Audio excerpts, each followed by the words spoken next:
let us continue the lesson further. So in the case of heterogametic males, we have seen already two types. These are the two types, heterogametic males. The first type XXXY is called like AS type. The second type XXX0 is called pronator type. So these are the two types coming under heterogametic males. Now let us proceed further about the heterogametic females. Now heterogametic females. Now in this case, the females are heterogametic and males are homogametic. The sex will be decided by the nature of the egg and not the sperm, by the nature of the egg that is being fertilized by the sperm. So it is the egg which decides the nature of the sex, not the sperm. Now let's go.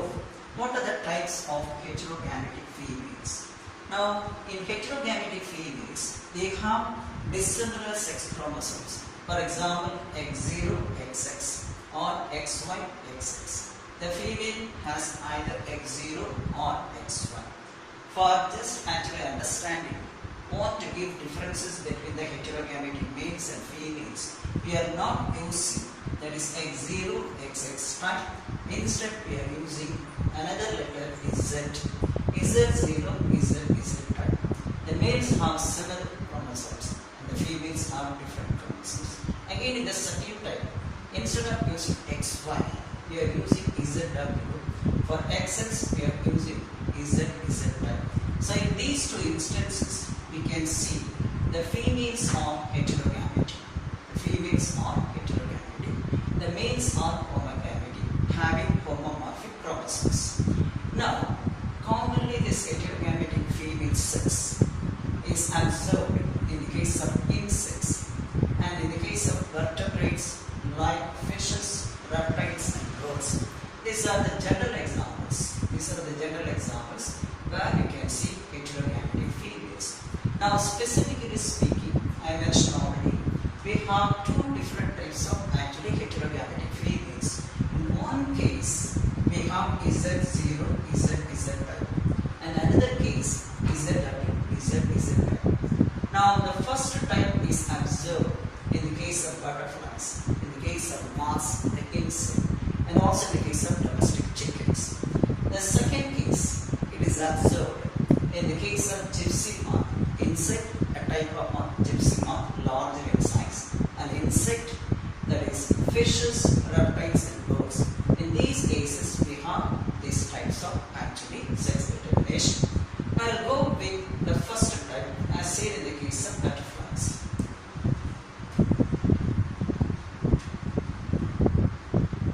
Now if you are taking the parents,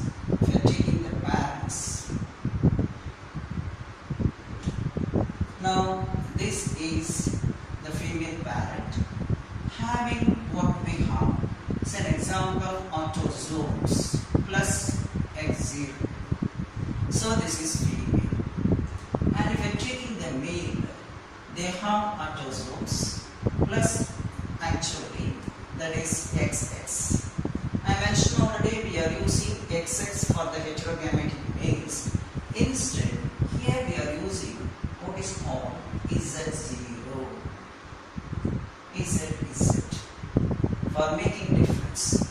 Now, as the female has only one type of, actually only one sex chromosome, another one is absent, the female produces two different types of gametes, that is the eggs. Now 50% with what is called Z and 50% with what is called without any sex chromosomes. So these are the eggs. And as per the male is concerned, they are producing similar sperms. All the sperms are gymnosperms. All the sperms are gymnosperms. So all the sperms are gymnosperms. So now the nature of the sex will be decided by the nature of the egg that is involved in fertilization. Now what is the offspring or progeny we are getting? Offspring. Now this is the egg. If this egg is fertilized by the sperm having Z chromosome, now we have what is called male.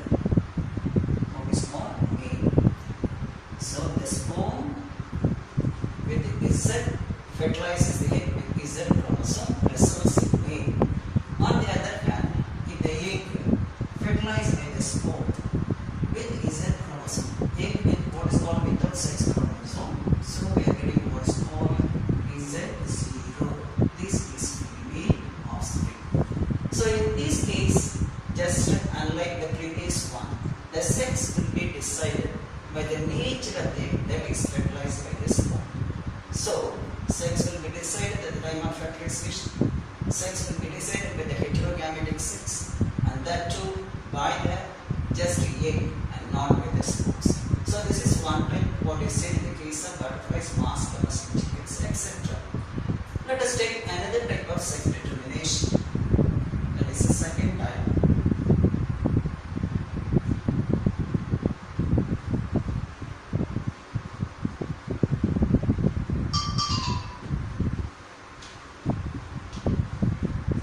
As seen in the case of fishes, reptiles, and also birds along with gypsy mark.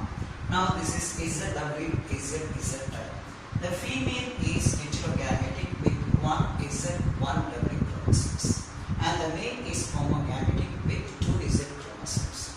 Now, what is the nature of the parent? The first case now, the females actually having autosomes plus, that is ZW, this is the female. And if you are taking the male, they are having autosomes plus two similar homomorphic Z chromosomes. This is another type. Now the gametes.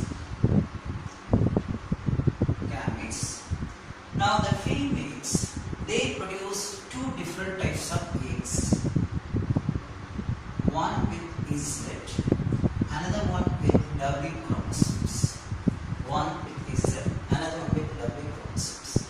If you are taking the male, all the gametes are similar with Z chromosomes. This is a spore, and putting the tail representing the spore. Now, egg with Z chromosome, if it is fertilized with a sperm with Z chromosome, resulted in male, because male is homogametic. Egg with the W chromosome fertilized by a sperm with Z chromosome results in what is called the female. As the females are heterogametic, we have this called the females, these are the offsprings produced in these cases. Offsprings. So anyway, here the sex will be decided at the time of fertilization, and it is a heterogametic sex that decides actually the sex,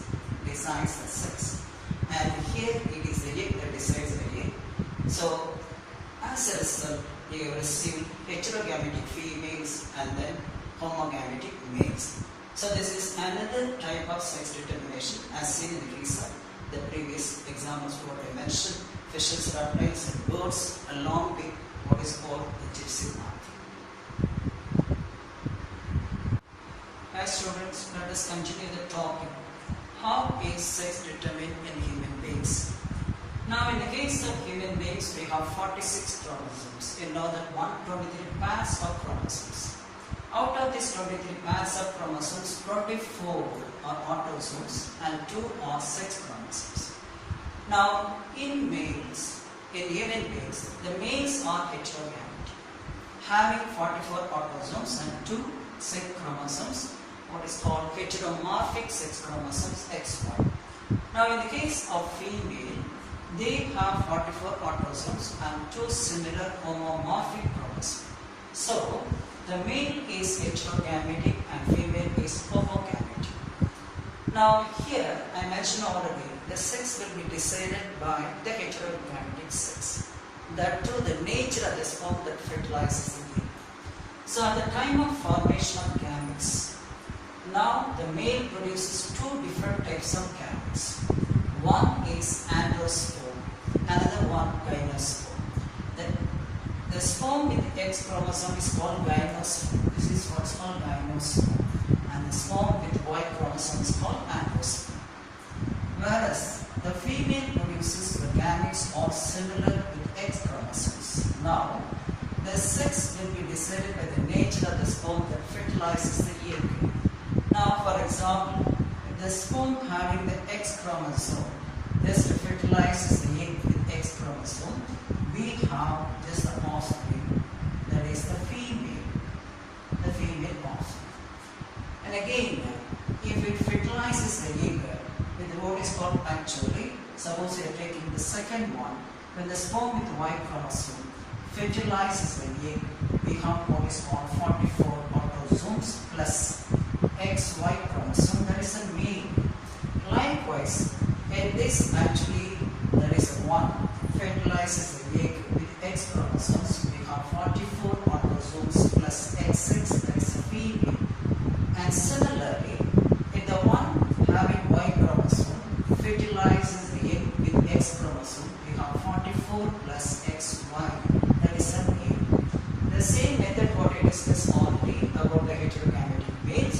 So here the sex will be decided at the time of fertilization, and again with the heterogametic sex, and just what we have, the sperm.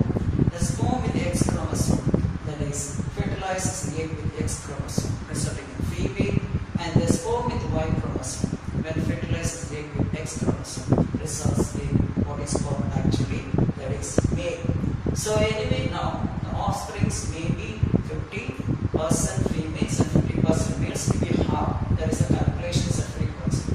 In each pregnancy, there is always 50% chance of having either male or female, because the sex will be decided by the sperm. That's why there is always 50% chance of having either male or female child. That's what's happening in the case of human beings.